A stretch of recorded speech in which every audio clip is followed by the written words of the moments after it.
안녕하세요. 미래를 설계하라. 경제잡학사전 진행의 노무아입니다. 오늘은 정소희, 유예빈 아나운서와 함께합니다. 어서 오세요. 안녕하세요. 네, 간밤 뉴욕 증시는 주요 지수들이 일제히 하락 마감한 소식이 들려왔습니다. 미중 무역 긴장이 고조가 되고 일부 기업들의 실적이 부진하게 발표가 되면서 아무래도 투자 심리가 위축된 것으로 보여지는데요. 전반적으로 시장의 변동성이 확대되는 모습 나타났습니다. 주요 기술주와 금, 그리고 가상자산이 모두 약세를 보였고 특히 반도체주가 크게 하락하는 등 굉장히 불안정한 흐름이 지속됐는데요. 이 같은 혼란스러웠던 미증시 상황, 정소희 아나운서와 함께 자세히 알아보도록 하겠습니다. 전해주시죠. 네, 오늘 뉴욕 증시 3대 지수 일제히 하락 마감했습니다. 미중 무역 긴장이 다시 고조가 되고 또 일부 기업의 실망스러운 실적들이 더해지면서 투자 심리가 위축됐다는 분석인데요. 이렇게 변동성이 다시 확대되면서 주요 기술주와 금, 가상자산이 일제히 약세를 보인 하루였습니다. 먼저는 트럼프 행정부가 미국 소프트웨어가 포함되거나 이를 이용해 제작된 제품의 대중국 수출을 제한하는 방안을 검토 중이라는 보도가 나오면서 투심이 급격하게 악화됐습니다. 여기에 더해 기업 실적 발표들도 영향을 미쳤는데요. 텍사스 인스트루먼트의 실적 부진이 나오면서 반도체주들이 약한 모습을 보였고요. 넷플릭스는 브라질 세무 당국과의 분쟁 비용으로 시장 전망치를 밑도는 실적을 발표하면서 10.7% 급락하는 모습이었습니다. 자세한 마감 지수 보시면요. 먼저 다우존스 0.71% 하락하면서 46,590.41포인트로 종가 형성했습니다. 나스닥은 거의 0.93%, 거의 1% 가까이 밀리면서 22,740포인트로 마감했고요. S&P 500도 마찬가지로 6,699.40포인트로 0.53% 하락하면서 6,700선을 내줬습니다. 여기에 더해서 오늘 반도체주들 약세를 보이면서 필라델피아 반도체 지수도 2.36% 하락하는 모습이었습니다. 오늘 흐름 히트맵을 통해서 더 자세하게 살펴보도록 하겠습니다. 먼저 주요 기술주에서는 엔비디아가 0.49% 하락하는 모습이었는데요. 오늘 반도체주가 좋지 않은 흐름을 보였습니다. 브로드컴은 0.69% 밀렸고요. AMD는 무려 3.28% 크게 하락하는 흐름에 마이크론도 1.89% 거의 2% 가까이 밀리는 모양새였습니다. 그러면서 오늘 필라델피아 반도체 지수 크게 밀렸고요. 이어서 애플은 1.64%, 아마존은 1.84% 하락했습니다.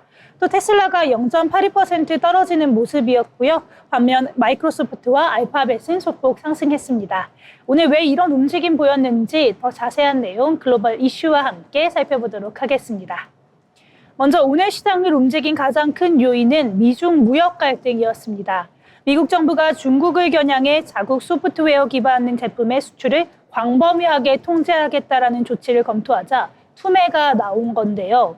미국의 이번 조치는 중국이 히토류 수출 통제를 강화한 데에 따른 보복이라고 볼 수 있겠습니다. 보도에 따르면 행정부가 노트북, 항공기, 엔진 같은 미국산 소프트웨어가 사용된 다양한 수출품을 대상으로 한 규제안을 논의하고 있는 상태라고 하고요. 이는 중국의 히토류 수출 제한 방침과 미국 선박에 대한 신규 항만 요금 부과에 대한 대응한 조치로 풀이되고 있습니다. 또 앞서 말씀드렸던 것처럼 오늘 반도체주들 약세를 보였는데요. 오늘 텍사스 인스트루먼트도 마진 압박을 받고 4분기 실적 전망이 기대에 못 미친다는 소식에 주가 5% 넘게 떨어졌습니다. 텍사스 인스트루먼트는 예상보다 낮은 매출과 이익 전망을 내놓으면서 오늘 5.6% 하락했는데요. 이에 필라델피아 반도체 지수 함께 밀리는 모습이었고요. 필라델피아 반도체 지수 같은 경우 이틀 전에 사상 최고치를 기록했는데 오늘 이렇게 급락하는 모습 함께 보였습니다. 다음으로 보시면 미 연준이 대형 은행의 자기 자본 확충 의무를 기존보다 대폭 낮추는 방안을 추진 중인 것으로 알려졌습니다. 평균 19% 수준이던 추가 자본 확충 비율을 3에서 7% 수준으로 완화하는 내용이 골자로 잡혔는데요. 22일 블룸버그 통신에 따르면 연준은 바이든 행정부 시절에 마련된 자본 규제 강화안인 바젤 3 엔드게임을 대폭 완화하는 내용을 전한 것으로 알려졌습니다. 이 바젤 3 같은 경우 2007년에서 2009년 글로벌 금융위기 이후에 은행의 시스템을 안정성을 강화하기 위해 바젤 은행감독위원회가 2010년에 발표한 국제 자본 규제 기준인데요. 당시 기존의 바젤 1, 2 체제가 위기 시 손실 흡수 능력과 유동성 안전장치 면에서 한계가 있다라는 비판을 받으면서 이를 보완하기 위해 새로운 규제 체제로 설계됐습니다. 세안은 2023년에 제시된 19%와 이후 내부 논의에서 나온 절충안인 9%보다 훨씬 완화된 수준이라고 볼 수 있겠습니다. 다음으로 비트코인이 미중 무역 긴장감에 연일 약세를 보이고 있습니다. 그간 비트코인 강세를 점쳐왔던 스탠다드 차타드는 비트코인이 10만 달러를 반납할 수 있다고 전망하기도 했는데요. 미중 무역 갈등이 재점화 양상을 보이자 시장이 얼어붙은 모습입니다.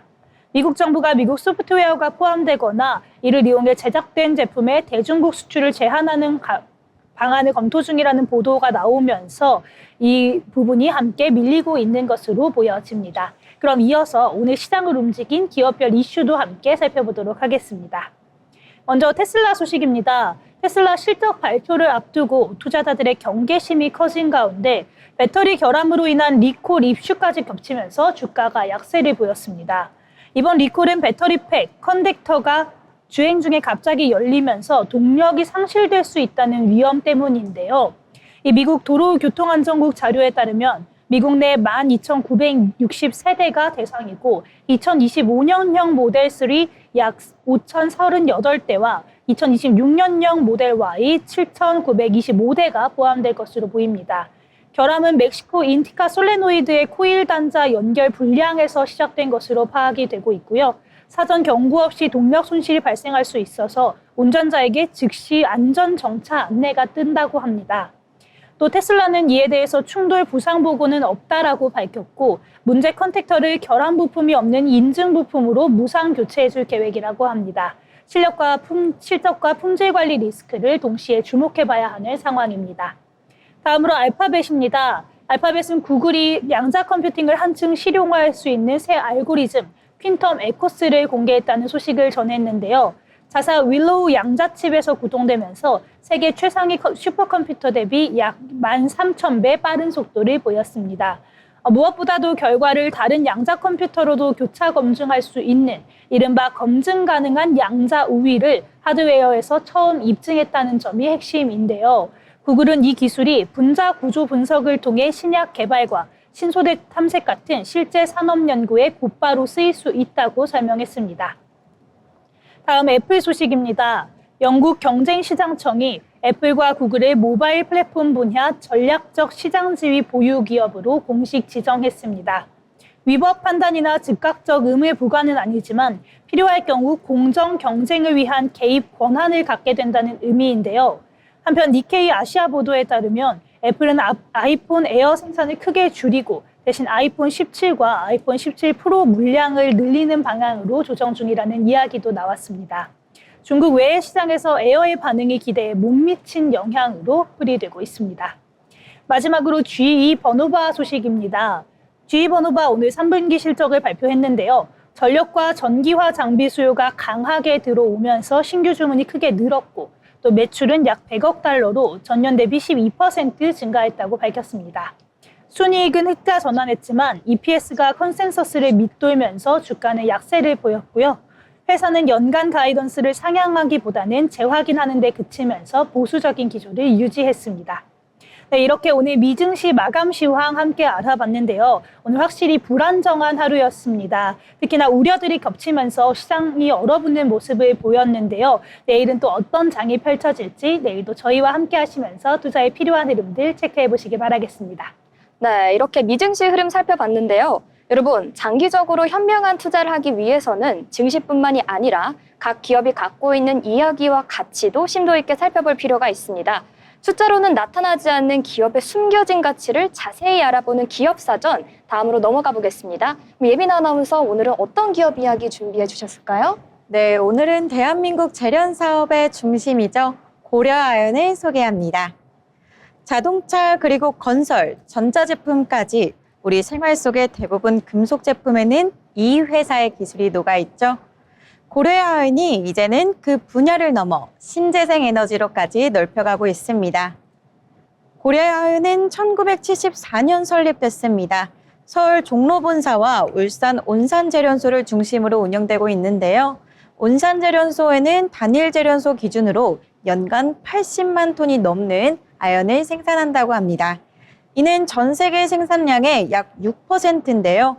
멕시코 볼레오 그리고 캐나다 테크리소스와 함께 세계 1, 2위를 다룹니다. 이처럼 막대한 생산량과 높은 정제 기술 덕분에 고려아연은 글로벌 아연 시장의 기준점으로 불리고 있습니다. 사업 전략을 한번 살펴볼까요? 창립 초기에는 국내 광물을 재련하며 산업 기반을 다졌습니다. 그리고 1990년대 이후에는 품질 인증과 자동화 설비를 확대하며 국내 재련 산업을 선도했습니다. 2000년대 들어서는 해외 법인과 자원 개발 사업을 추진하며 글로벌 기업으로 도약했고요. 최근에는 50주년을 맞이하면서 트로이카 드라이브라는 새로운 비전을 선포했습니다.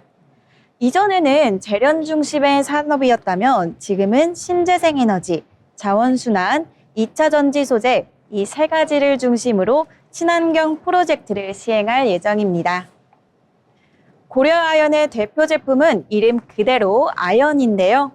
철의 부식을 막기 위해 입히는 아연 도금은 건설이나 자동차, 조선, 가전 등 산업 전반에서 필수적으로 사용되고 있습니다. 또한 납과 금, 은 같은 다양한 귀금속과 희소금속도 함께 재련되고 있는데요. 특히 인듐은 반도체와 디스플레이에 쓰이는 고부가가치 소재로 최근 수요가 계속해서 늘어나고 있습니다. 또 고려아연은 생산 과정에서도 친환경 공정까지 강화하고 있습니다. 재련 부산물과 생산 과정에서 나오는 폐수를 재활용하면서 오염을 최소화하고 있는데요. 이런 순환형 공정 덕분에 세계에서 가장 친환경적인 재련 기업 중 하나로 평가받고 있습니다. 자, 그럼 새로운 도전을 한번 살펴볼까요? 먼저 전략 광물 확보입니다. 고려아연은 중국이 장악한 희소금속, 갈륨 생산에 뛰어들었습니다. 울산 온산제련소에 약 557억 원을 투자하면서 2028년부터 연간 15톤 이상의 갈륨을 생산할 계획인데요. 두 번째로는 에너지 사업이 있습니다. 자회사 아크에너지가 호주에서 1조 원 규모의 BES, 즉 에너지 저장 시스템과 200메가와트급 태양광 발전소 건설 승인을 받았습니다. 이 사업이 완공되면 약 17만 5천 가구의 전력을 공급하게 되고요. 연간 37만 톤의 탄소를 감축할 수 있을 것으로 기대되고 있습니다. 그리고 실적 흐름도 꽤 안정적입니다. 2023년 매출은 약 9조 8천억 원이고요. 올해 상반기 기준 매출은 약 7조 5천억 원, 영업이익은 약 5,300억 원 수준으로 계속해서 꾸준한 성장세를 보이고 있습니다. 이처럼 50년간 축적된 재련 기술력과 친환경 공정 전환 능력을 겸비한 모습인 고려아연인데요. 물론 최근에는 영풍그룹과의 경영권 분쟁이 지속되고 있습니다. 이 점은 잠재적인 리스크로 꼽히기도 하지만 회사는 사업 본질에 집중하겠다는 입장을 계속 유지하며 중장기 성장 전략에 집중하고 있습니다. 지금까지 대한민국 전략 사업의 중심 고려아연이었습니다. 네, 고려아연에 대해서 굉장히 잘 설명을 해주셨습니다. 소희 아나운서, 혹시 트라피구라가 뭔지 아시나요? 정말 처음 들어보는 단어인데요. 혹시 뭘까요? 트라피구라란 이제 세계 최대 원자재 트레이딩 전문 기업입니다. 이제 리처드 홀텀 최고 경영자는 국가 안보 측면에서 중요한 것은 결국 채굴이 아니라 재련이다라고 재련의 중요성을 강조한 바 있는데요. 즉 재련과 정련에 대한 역량이 없다면 결국 그 역량을 가진 나라의 통제에 놓일 수밖에 없다며 이렇게 국제적으로 중요한 흐름의 발언을 한 바 있습니다. 굉장히 최근이었는데 국제적으로 재련의 강조성이 강조된 타이밍에 우리나라의 대표적인 관련 기업 고려아연에 대해서 아주 잘 정리를 해주신 것 같습니다. 그럼 이제 중요한 이슈를 알아보는 뉴스 브리핑 코너로 넘어가 보려고 하는데요. 소희 아나운서 전해주시죠. 네, 오늘 제가 첫 번째로 가져온 뉴스는요. 셰일가스에 이어서 리튬 혁명, 미국 친환경 기술로 자원 독립 질주라는 제목의 기사입니다. 이 미국이 캘리포니아 임피리얼 밸리 리튬 밸리 개발에 속도를 내고 있습니다. 지열과 직접 리튬 추출을 함께하는 DLE 방식으로 존 페스터턴 인근에서 연 2만 톤 생산을 노리고 있는데요. DLE는 회수율이 높고 부지 용수, 화학 처리 부담이 적어서 친환경 병목 해소 카드로도 꼽히고 있습니다. 정책 드라이브도 강화됐습니다. 에너지부는 CTR 헬스키친을 베스트 41로 지정해 인허가를 가속하고 트럼프 행정부는 네바다 테커패스 개발사 리튬 아메리카스 지분 5%를 인수 발표했습니다. 이 전기차 지원은 다소 흔들리고 있는 상황이지만 AI 데이터 센터 확대로 ESS에 대한 수요가 커지면서 리튬 수요는 견조할 전망으로 보입니다. 업계에서는 정책 초점은 달라도 리튬 내재화는 동일한 과제라면서 미국이 셰일 모델을 희소 광물로 확장 중이라고 볼 수 있겠습니다. 다음 뉴스도 함께 보겠습니다. 10년 내 한국 반도체 꺼놓는다. 중국 공산당 자신만만. 중국이 중국 제조 2035로 반도체, AI, 양자, 우주를 최선으로 육성하면서 10년 내에 한국 반도체를 넘겠다고 못 박았습니다. EUV 제약은 3D 디램, 애칭 증착 강화와 화웨이, CXMT, SMIC 패키징 연합으로 우회하고 AI 초거대 데이터 센터엔 2030년까지 대규모 자금을 투입할 계획입니다. 휴머노이드는 연 100억 위안 지원으로 2030년에 상용화될 예정이고요. 또 배터리는 전고체 2029년을 양산을 목표로 하고 있습니다. 중앙부터 기업 연구소, 민간 상용화로 이어지는 3단 R&D 체계와 특허풀로 판 깔고 챔피언 밀기를 재현하겠다는 구상입니다. 한국은 교육, 노동, 세제 개편이 늦으면 레드테크에 밀릴 수 있다는 경고도 함께 나오고 있습니다.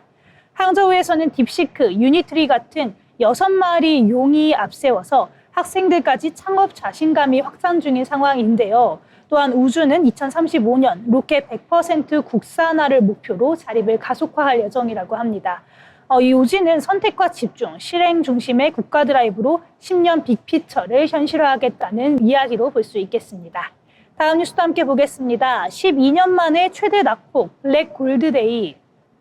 국제 금값이 하루 만에 6% 넘게 급락하면서 2013년 이후 최악의 하락선을 기록했습니다. 이 뉴욕 골드 ETF는 6.43%, 금 현물은 4,400달러를 눈앞에 두고 장중 4,100달러 밑까지 밀렸는데요. 달러 강세와 셧다운 종료 기대가 안전자산 수요를 악화시킨 영향입니다. 여파로 금광주와 은도 급락했습니다. 뉴몬트 9% 하락하면서 채굴주가 약세를 보였고요. 또 GDX가 9%대, SIL이 10%대, 은현물은 장중 7.6% 하락했습니다. 급등기에 유리했던 영업 레버리지가 이번엔 낙폭을 키운 것으로 볼 수 있겠는데요. 이렇다 보니 국내에도 타격이 굉장히 컸습니다. 과열됐던 금 김치 프리미엄이 16%에서 3.7%로 급축소하면서 ETF도 동반으로 하락했습니다. 전망은 혼조한 예정인데요. 디왈리 이후 인도 수요 둔화가 부담으로 작용하겠지만 트라이온스당 4,000달러 선에서 저가 매수 가능성도 있다라는 의견도 있는 상황입니다. 비트코인은 금 급락 직후에 반등했다가 일부 되돌린 상황으로 볼 수 있겠습니다. 다음 뉴스도 함께 보겠습니다. 중국 기업들 베트남 러쉬, 삼성, LG가 키운 전자산업 생태계 침투라는 제목의 기사입니다. 이 베트남 북부의 삼성, LG가 만든 전자 생태계가 커지자 중국 기업들이 대거 유입되고 있는 상황입니다. 상반기 대베트남 투자액은 싱가포르가 46억 달러, 한국이 30억 8천만 달러, 중국이 25억 5천만 달러였지만 신규 프로젝트만 보면 한국은 8위인 반면 중국은 최다입니다. 이 애플은 비전 프로, 스마트홈 기기를 베트남 생산으로 돌리고 폭스콘, 럭스쉐어, 비와디, 고어텍이 투자를 확대 중입니다. 또한 이 중국 전자업체들도 OLED와 TV 생산을 늘리면서 직접적인 경쟁에 함께 나서고 있습니다. 미중 갈등 속에서 중국산 관세 불확실성 대신 이 베트남 생산을 하게 되면 비교적 낮은 관세가 작동한 결과라고 볼 수 있겠는데요. 이 한국 기업은 기존 증설로 공급망을 넓히고 있지만 같은 생태계에 중국 업체가 더 들어오면서 부품, 인력, 부지 경쟁 심화가 불가피하다는 전망으로 볼 수 있겠습니다. 오늘 제가 준비한 뉴스 브리핑은 여기까지입니다. 네, 이렇게 뉴스 브리핑 전해주셨습니다. 미증시 하락 마감부터 고려아연에 대한 자세한 소식까지 그리고 오늘 하루 있었던 중요한 이슈들까지 같이 살펴봤는데요. 저희와 함께 이 같은 점 참고하셔서 투자 진행하시면 좋을 것 같습니다. 아울러 본 방송에서 제공하는 정보는 투자 판단에 대한 조언일 뿐 해당 종목 가치의 상승 또는 하락을 보장하진 않습니다.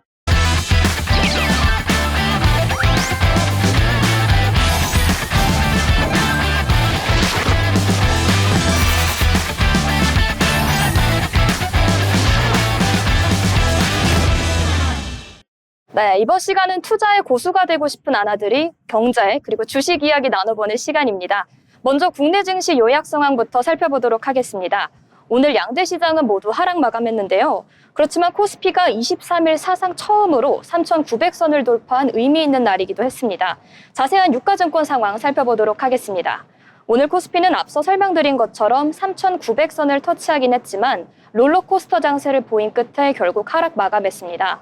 이날 코스피는 뉴욕 증시의 약세와 미중 무역 갈등 재부각에 대한 경계심에 힘입어 전장보다 47.89포인트 내린 3,835.79포인트로 출발을 했는데요. 버블의 붕괴에 대한 우려와 미국과 중국의 무역 갈등 이슈가 아무래도 투심을 위축시킨 모습 나타났습니다. 이후 점점 3,822.33포인트까지 물러났지만 낙폭을 점차 줄이면서 반등해 사상 처음으로 3,900선을 돌파한 뒤 3,902.21포인트까지 치솟는 모습도 나타났었는데요. 코스피가 3,900선을 넘은 것은 이제 21일 코스피가 장중 3,800선을 처음으로 돌파한 지 불과 3거래일 만입니다. 그러나 고점 부담 그리고 환율 변동성에 대한 우려가 때문에 다시 약세로 돌아섰고 이후 등락을 거듭하다가 하락 마감하는 모습 나타났습니다. 오늘 장세 사실상 롤러코스터 장세였다 이렇게 요약할 수 있을 것 같은데요. 코스피는 이날 전장보다 38.12포인트 내린 3,845.56포인트에 거래 마쳤습니다. 이날 한국은행은 예측대로 기준금리를 연 2.5%로 동결을 했고요. 수급도 살펴보도록 하겠습니다. 오늘 수급에서 개인은 무려 7,500억 원을 사들였습니다. 그러나 외국인과 기관이 각각 4,072억 원, 그리고 3,999억 원을 팔아치우면서 오늘의 하락장을 주도했다 이렇게 요약할 수 있을 것 같습니다. 지금까지 유가증권 상황 살펴봤고요. 다음으로는 코스닥 시장 어땠는지 마감 살펴보도록 하겠습니다. 오늘 코스닥 역시 코스피 시장의 흐름 따라가는 모습 보여줬습니다. 장 초반 하락하면서 출발해 장중 다시 급등하는 모습을 보이긴 했지만 다시 낙폭을 키워나가면서 결국 하락 마감을 했는데요. 이날 코스피는 전거래일 대비 7.12포인트 내린 872.03포인트에 거래 마쳤습니다. 수급 살펴보시면요. 개인이 무려 1,703억 원을 사들였지만 외국인과 기관이 역시나 하락장을 주도했는데요. 외국인은 오늘 1,224억 원을 그리고 기관은 137억 원을 팔아치우는 모습 보여줬습니다. 이렇게 코스피와 코스닥 자세한 마감 상황 살펴봤는데요. 다음으로는 시가총액 상위 종목들의 상황 어땠는지 살펴보도록 하겠습니다. 먼저 오늘 코스피 시장입니다. 전반적으로 파란불이 켜진 가운데 하나 에어로스페이스의 급등이 눈에 띄었습니다. 삼성전자와 SK하이닉스, LG에너지솔루션과 삼성바이오로직스 등의 대표적인 대장주 모두 하락 마감을 했는데요. 이 와중에 방산주의 대표주자라고 할 수 있는 LG 그리고 하나 에어로스페이스는 유일하게 4.17% 상승하며 상승 마감했습니다. 다음으로는 코스닥 상황 살펴보도록 하겠습니다. 코스닥 역시 전반적으로 하락 마감을 한 가운데 몇 가지 종목의 상승세가 눈에 띄었습니다. 에코프로비엠과 에코프로드는 테슬라의 실적 부진에 힘입어 전반적으로 하락했지만 알테오젠은 전거래일 대비 0.33% 상승하며 45만 3천 원의 종가 형성했습니다. 그리고 파마리서치와 HLB의 상승도 눈에 띄었는데요. 파마리서치의 경우에는 전거래일 대비 0.18% 상승한 56만 4천 원에 거래 마쳤고요. HLB는 0.34% 상승한 4만 4,350원에 거래 마쳤습니다. 이렇게 오늘장 전반적인 마감 상황 살펴봤습니다. 그럼 이제 자세한 특징주 종목을 알아보도록 할 텐데요. 소희 아나운서 오늘 어떤 종목 준비하셨을까요? 네, 제가 처음으로 가져온 종목 바로 LS 일렉트릭입니다. 오늘 LS 일렉트릭 신고가를 기록했는데요. 오늘 개장 직후 쭉쭉 오르더니 36만 9천 원까지 오르면서 52주 신고가 경신했습니다.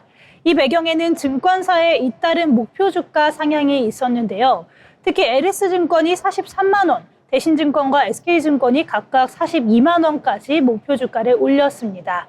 성종화 LS증권 연구원은 보고서에서 올해부터 내년 및 그 이후까지 X, 테슬라, 아마존, 구글, 마이크로소프트, 에퀴닉스, 디지털 리얼티, 디지털 브릿지, 버티브, 엔비디아 같은 이 글로벌 핵심 빅테크들과 대형 데이터 센터 콜로케이션, 고객 서버나 네트워크를 설치할 수 있는 공간을 임대하는 사업 운영 방식 업체들과의 배전 제품 수주 지속이 예상된다라고 설명했습니다.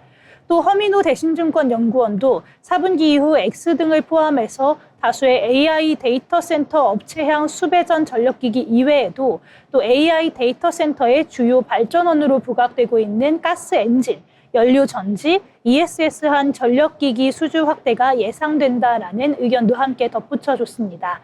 이런 분석이 따른 가운데 오늘 주가 상승세를 탔고요. 자세한 차트 함께 보도록 하겠습니다. 오늘 굉장히 좋은 모습이었습니다. 무려 14.77% 오르면서 정말 고가를 터치하는 모습을 보여줬고요. 오늘 매수세도 굉장히 강하게 들어와주는 모습입니다. 오늘 전장 대비해서는 14%대 상승하면서 36만 원 선에서 마무리됐습니다. 네, 이렇게 LS 일렉트릭의 소식 전해주셨는데요. 이제 전거래일 대비 15.무려 02%나 상승하면서 오늘 폭발적인 상승세 보였습니다. 1년 차트 살펴보시면요. 이제 작년 11월 22일 기준으로는 최저가가 13만 900원에 형성이 되어 있는데요. 불과 1년 만에 이렇게 많은 상승이 이루어진 만큼 전반적으로 관련주들 장기적인 관점으로 살펴보시면 좋을 것 같습니다. 다음으로 전해드릴 특징주는 바로 방산주입니다. 앞서 오늘 코스피 시장에 폭발적인 상승을 보여준 종목이 있었죠. 바로 하나 에어로스페이스였는데요. 이 같은 배경에는 무기 출하와 관련된 속도전이 있습니다. 무기 출하 속도전이 시작되면서 하나 에어로스페이스 그리고 현대로템과 같은 방산주들이 청신호를 띄었습니다. 두 종목 모두 폴란드로 수출하는 물량의 연간 목표치를 조기 달성할 것으로 추산되기 때문인데요. 증권사들은 두 회사의 납품 능력을 바탕으로 추가 수주를 따낼 것으로 전망하면서 낙관적인 전망 제시하고 있습니다. 하나에어로스페이스의 주식은 이제 오늘 오전 2시 12분 101만 3천 원에 거래가 됐는데요. 전날보다 주가가 4% 이상 오르면서 지난 14일 이후 6개월 만에 황제주의 다리를 다시 탈환했다. 이렇게 요약할 수 있을 것 같습니다. 현대로템 주가 역시 17,250원 오른 22만 8,050원을 나타냈는데요. 현대로템의 주가가 22만 원을 넘은 것은 지난 13일 이후 무려 7거래일 만입니다. 이날 방산주가 상승한 것은 국제정세가 다시 한번 불안한 흐름을 보였기 때문이다. 이렇게 추측할 수 있을 것 같습니다. 이스라엘과 팔레스타인의 가자지구 무장단체죠. 하마스 간의 휴전이 성사 10여일 만에 다시 위기를 맞았고요. 우크라이나의 전쟁 종전을 논의하기 위해 추진된 도널드 트럼프 미국 대통령과 푸틴 러시아 대통령의 정상회담이 사실상 무산됐습니다. 이 소식이 전해지자 오늘 글로벌 방산업종의 주가 전반적으로 크게 변동했습니다. 앞서 중동 분쟁이 완화되고 러시아와 우크라이나 전쟁에 대한 종전 기대감이 커지면서 하나 에어로스페이스와 현대로템 모두 이달 들어 주가의 흐름이 부진한 모습을 보였는데요. 국제정세가 다시 흔들리자 국내 방산업종의 경쟁력이 다시 주목된 것으로 보입니다. 장기적으로 관련 흐름 체크해 주시면 좋을 것 같습니다. 여기까지 방산주 흐름까지 체크해 봤는데요. 소희 아나운서 다음으로 어떤 종목 준비하셨을까요? 네, 다음으로 가져온 종목은 바로 한라 IMS입니다. 이 한라 IMS 대선조선이 보유한 영도조선소 인수 우선협상 대상자로 선정이 됐다는 소식이 들리면서 오늘 상승세를 탔습니다. 대선조건 채권단이 영도조선소 매각을 위한 우선협상 대상자로 한라 IMS를 선정했다는 보도가 나오면서 오늘 투자자들의 매수세가 몰린 것으로 보이는데요. 앞서 대선조선은 올해 18척에 이르는 수주 선박을 국내외로 모두 인도한 뒤에 매각할 방침이라고 밝혔습니다. 2년 넘게 검토 단계에 머물고 있던 이 영도조선소 매각이 본격적으로 시행될 전망인데요. 최근 마스카 프로젝트로 영도조선소에 대한 관심이 큰 상황이기도 합니다. 한라 IMS는 선박용 계측기 및 제어 시스템 전문 기업인데요. 한라 IMS는 계측 기술을 기반으로 선박 운항의 안정성과 효율성을 높이는 통합 솔루션을 제공하고 있습니다. 영도조선소를 인수하게 될 경우 선박 MRO, 이 선박 정비와 보수, 운영의 전진기지로 활용할 예정이라고 합니다. 이런 소식 속에서 오늘 한라 IMS 급등세를 보였습니다. 오늘 차트 함께 보시면요. 오늘 굉장히 좋은 흐름이었습니다. 오늘 시가 전장 대비해서 1.31% 오른 16,240원으로 시작했는데요. 고가가 무려 30% 가까이 올랐습니다. 29.76% 상승하면서 28,000원 선까지 오르는 모습이었습니다. 이 모습이 쭉 유지가 되면서 떨어지지 않고 마치는 모습이었고요. 오늘 매수세도 강하게 들어온 것 확인하실 수 있겠습니다. 그동안 이 거래 흐름이 굉장히 지지부진한 상황이었는데 오늘 굉장히 매수세가 많이 들어온 점을 봐서 오늘 투자자들의 관심이 엄청나게 몰렸다라고도 볼 수 있겠습니다. 오늘 종가 29.76% 상승한 28,000원으로 종가 형성했습니다. 네, 이렇게 한라 IMS 관련된 소식까지 잘 전해주셨습니다. 한라 IMS 같은 경우에는 저는 요즘 이제 1년 차트를 주기적으로 살펴보고 있는데요. 딱 1년 전인 10월 31일에 최저가가 무려 6,240원 선이었습니다. 마찬가지로 많은 상승세를 보여준 종목인데요. 오늘의 상승세에는 앞서 설명드렸지만 아무래도 영도조선소의 매각 이슈를 살펴볼 수밖에 없을 것 같습니다. 이제 부산 일부의 취재를 종합한 결과 대선조선의 채권단은 대선조선 영도조선소의 우선 협상 대상자로 지역 조선기자재 업체인 한라 IMS를 결정했다는 소식 방금 전해줬는데요. 마스카 프로젝트에 대한 관심이 높아지면서 대선조선 채권단은 영도조선소를 선박 MRO의 전진기지로 삼으려는 기업들의 움직임이 감지되자 매각을 시도한 것으로 보입니다. 한라 IMS가 역시 이에 관심을 보인 셈인데요. 대선조선의 영도조선소 부지 일대는 상가도 형성되어 있지만 영도조선소의 부지와 HJ 중공업의 조선소가 인접해 있다는 점 주목해 주시면 될 것 같습니다. 때문에 용도 전환에 좀 제약이 큰 부분이 있는데요. 이 때문에 업계에서는 한라 IMS가 추리조선을 중심으로 운영될 것이라는 관측 나와주고 있습니다. 전해드린 차트 소식과 이 같은 뉴스 꾸준히 팔로우업 하시면서 관련 투자하시면 좋을 것 같고요. 다음으로 전해드릴 소식 바로 2차 전지 얘기입니다. 2차 전지의 구조대를 기다리신 분들 많을 것 같은데요. 테슬라의 실적 부진에 급 브레이크가 걸렸습니다. 질주하던 2차 전지주에 제동이 걸렸다. 이렇게 설명드릴 수 있을 것 같은데요. 테슬라가 컨센서스를 밑도는 수익을 기록하면서 하락하자 국내 2차 전지주도 함께 미끄러졌습니다. 23일 한국거래소 증시에서 에코프로는 전날 대비 5,900원 내린 81,500원의 거래를 마쳤습니다. 무려 6.75%나 하락했다 이렇게 볼 수 있을 것 같은데요. 이달 들어 전날까지 84.19% 올랐던 에코프라의 주가 하루 만에 6% 이상 빠지는 모습 나타났습니다. 더불어 이제 대진 첨단 소재, LNF, 그리고 삼성 SDI 등 관련 주식들 역시 전반적으로 파란불 켜내는 모습이 나타났는데요. 2차 전지 산업에 투자하는 ETF인 코덱스 2차 전지 산업 역시 1.68% 하락 마감했습니다. 테슬라의 3분기 실적이 컨센서스를 하회하고 주가가 하락하면서 국내 2차 전지 투자 심리에도 악영향을 끼친 것으로 풀이가 되는데요. 22일 현지 시각 기준으로 테슬라는 3분기 EPS가 전년 동기 약 30.6% 감소한 0.5달러를 기록했다고 발표했습니다. 이는 컨센서스를 0.56달러였는데 많이 하회한 수치라고 볼 수 있겠죠. 같은 기간 영업마진율은 지난해 10.8%에서 무려 5.8%로 감소했습니다. 다만 매출은 12% 증가한 281억 달러를 기록했는데요. 컨센서스를 유일하게 상회하는 모습 보여줬습니다. 규제 크레딧 매출 감소, 구조조정 비용과 개발비, 그리고 관세 비용 등이 테슬라의 3분기 실적에 악영향을 줬다 이렇게 분석할 수 있을 것 같고요. 미국이 전기차 세액공제 혜택을 종료한 이후인 만큼 4분기에도 이 같은 실적이 크게 개선되긴 어렵다고 전망할 수 있을 것 같습니다.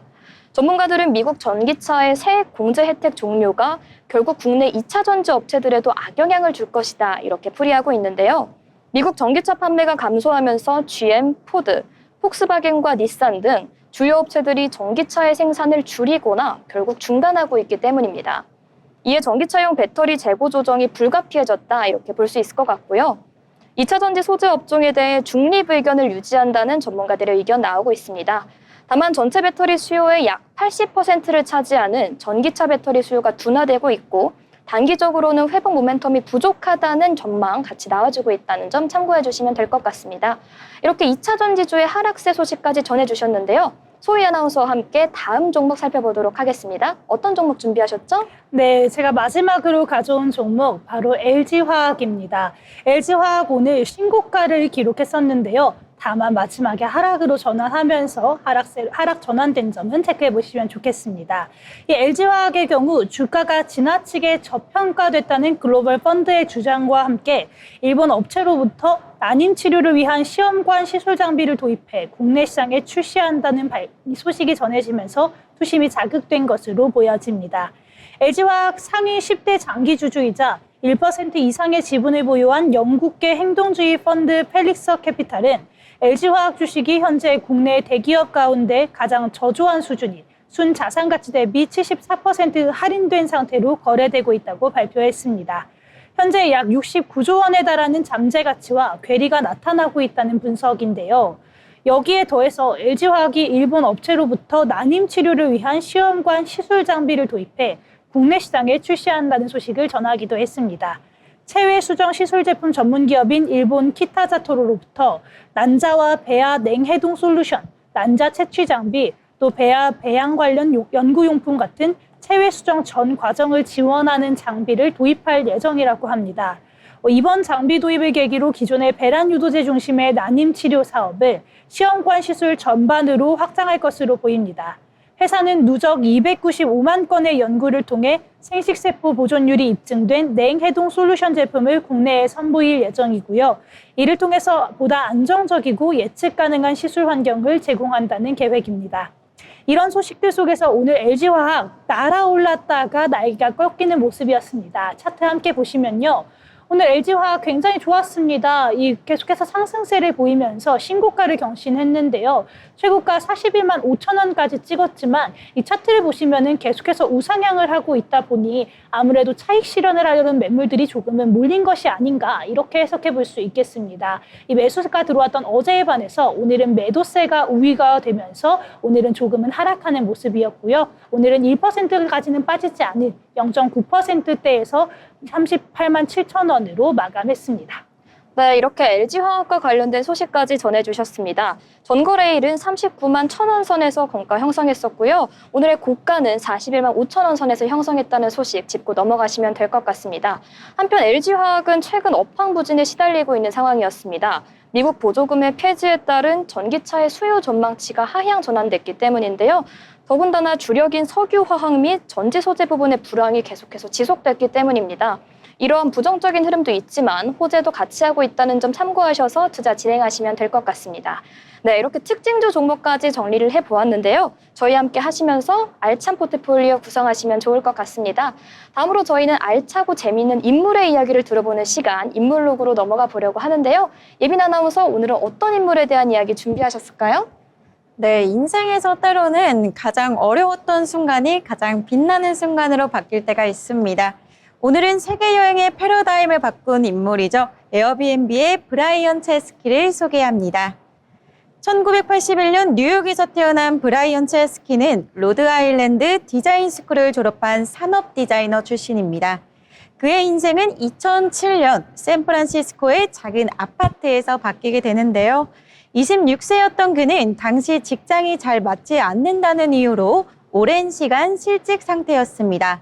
여기에 설상가상으로 아파트 월세까지 오르며 난관에 처하게 되는데요. 그때 마침 참여하게 된 컨퍼런스에서 많은 참석자들이 호텔방을 아직 구하지 못했다는 사실을 알게 되고요. 동료 조 게비아와 함께 본인의 아파트 거실에 에어 매트리스 단 3개를 놓고 사람들에게 하룻밤 숙소를 대여해 줍니다. 이 아이디어가 바로 에어베드와 브렉패스트, 오늘날의 에어비앤비가 되는데요. 초기 모델은 매우 단순했습니다. 숙박이 부족한 도시에서 개인이 자신의 집을 여행객들에게 빌려주고 그 대가로 수수료를 받았습니다. 하지만 체스키는 이 서비스를 단순한 숙박업이 아닌 경험의 플랫폼으로 발전시키고 싶었는데요. 호텔은 제공하지 못하는 현지인의 집과 일상 속에서 그 도시를 느끼는 경험, 이 차별점이 에어비앤만의 특색이었습니다. 이 철학을 실현하기 위해서 그는 기술보다 신뢰 시스템을 우선으로 했는데요. 호스트와 게스트가 서로를 평가하는 리뷰 구조, 그리고 예약부터 결제, 보험까지 안전하게 연결된 플랫폼, 또 이 체계적인 신뢰 구조 덕분에 오늘날의 에어비앤비가 될 수 있었습니다. 자, 그럼 수익 구조도 함께 살펴볼까요? 2008년 정식 서비스를 시작한 에어비앤비는 불과 5년 만에 100만 개 이상의 숙소를 확보했습니다. 2015년에는 무려 190개의 숙소가 등록됐고요. 호스트는 200만 명, 이용자는 6천만 명을 넘었습니다. 수익 구조도 간단했습니다. 호스트에게는 3%, 게스트에게는 약 14%의 수수료를 부과하는 방식이었습니다. 자체 자산이 거의 없다는 점에서 호텔 산업과는 전혀 다른 모델이었습니다. 그럼 비전도 함께 살펴볼까요? 이제 에어비앤비는 단순한 숙박 플랫폼을 넘어 AI와 데이터를 기반으로 한 여행 설계 기업으로 진화하고 있습니다. 인공지능이 사용자의 취향과 예산을 분석해서 가장 잘 맞는 숙소와 체험을 자동으로 추천하고요. 장기 거주형 여행과 친환경 숙소 인증 프로그램을 운영하며 지속 가능한 여행을 만들어가고 있습니다. 특히 요즘 원격 근무가 일상이 되면서 일과 여행을 함께하는 일명 워크케이션 세대가 늘어나고 있죠. 체스키는 이들을 위한 장기 숙박 기능을 새로 도입했습니다. 에어비앤비는 이제 일하면서 여행하는 방식을 제안하고 있는 건데요. 물론 중간에 위기도 있었습니다.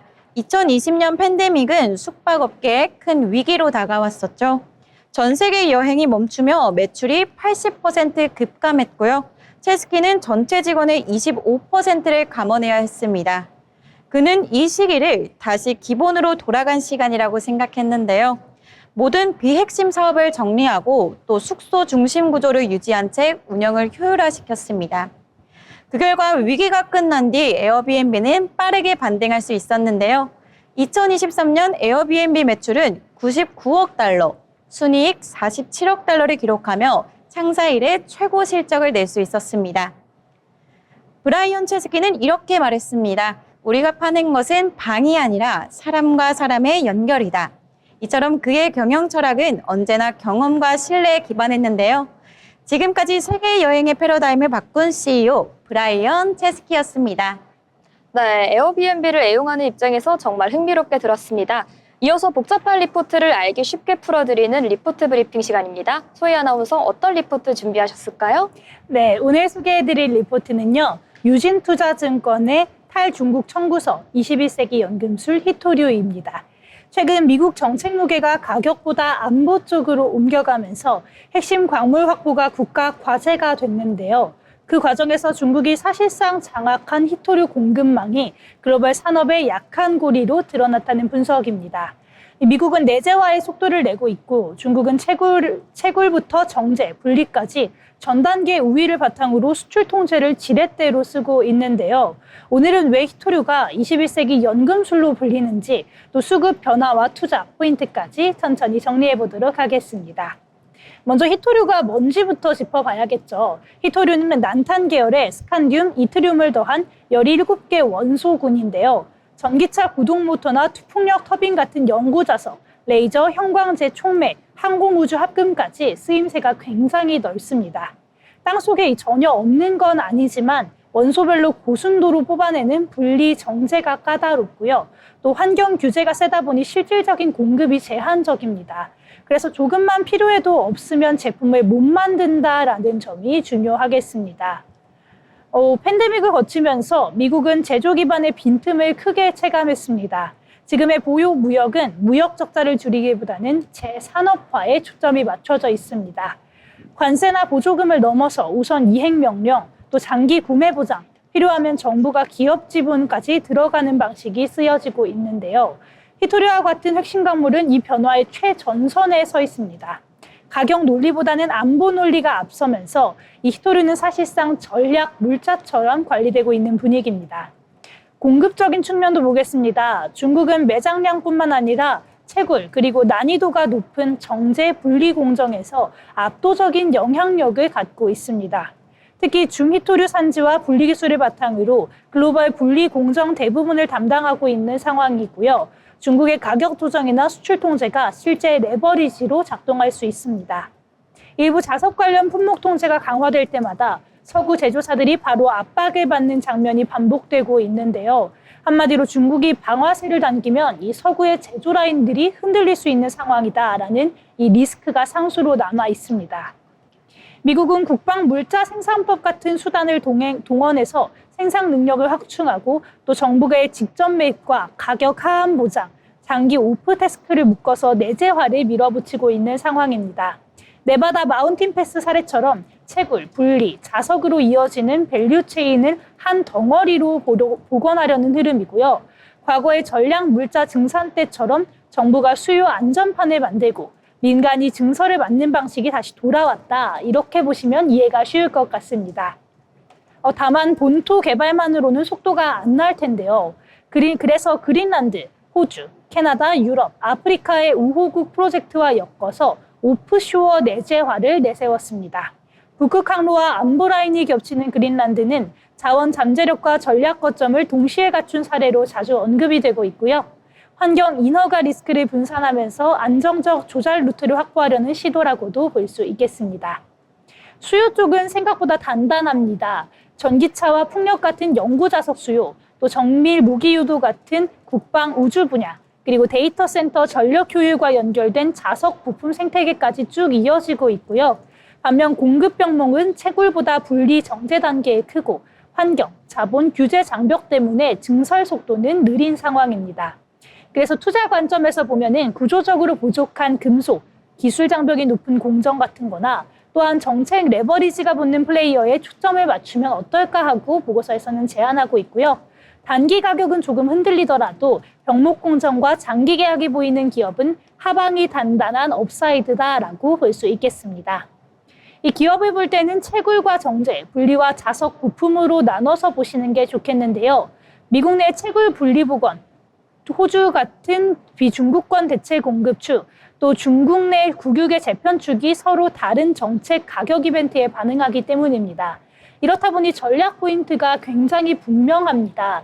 정책 레버리지 수혜 가능성, 분리 정제 같은 병목 공정 기술력, 연구 자석 같은 다운스트림으로의 수직화, 그리고 동맹권 내 인허가 리스크가 낮은 프로젝트, 이 조합을 우선으로 보는 것이 필요하겠습니다. 물론 지정학, 환경, 인허가 지연은 항상 체크해야 하는 부분일 수밖에 없겠고요. 그럼 오늘 리포트 한번 정리해 보도록 하겠습니다. 이 희토류는 소량이지만 전체 산업의 생산 가능성을 좌우하는 대체 불가 소재입니다. 미국은 안보 프레임으로 정책을 밀어붙이고 중국은 채굴부터 분리까지 전 단계 우위를 활용해서 영향력을 유지하려고 하는 상황인데요. 그렇다 보니 투자적인 측면에서는 병목과 정책 수혜가 만나는 지점, 즉 분리 정책의 역량과 다운스트림 가시성이 있는 플레이어들에 주목해보면 좋겠습니다. 다만 지정학적인 리스크, 환경 인허가 리스크는 상시로 점검하시는 것이 필요하겠습니다. 오늘 제가 준비한 투자 리포트는 여기까지입니다. 네, 지금까지 리포트도 함께 살펴봤는데요. 계속해서 저희 방송과 함께 하시면서 투자에 도움이 되는 인사이트 나눠가시면 좋을 것 같습니다. 더불어 본 방송에서 제공되는 정보는 투자 판단에 대한 조언일 뿐 해당 종목 가치의 상승 또는 하락을 보장하진 않습니다.